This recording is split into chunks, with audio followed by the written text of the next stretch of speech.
ఉల్లిపాయ టమాటా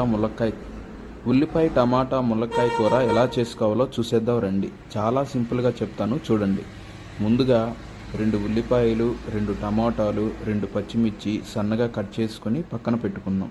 తరువాత 2 మునక్కాయలు మన బొటన వేలంత సైజులో కట్ చేసుకొని పక్కన పెట్టుకోండి.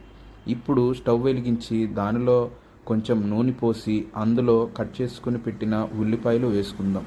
1 నిమిషం ఆగిన తర్వాత కట్ చేసి పెట్టుకున్న మునక్కాయలు కూడా వేసుకుందాం. అవి పచ్చివాసన పోయిన తర్వాత కట్ చేసి పెట్టుకున్న టమాటా ముక్కలు కూడా వేసుకుందాం.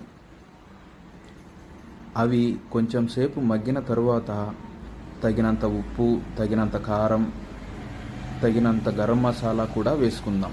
తరువాత నానబెట్టుకున్న చింతపండు పులుసు కూడా బాగా పిసికి వేసుకుందాం.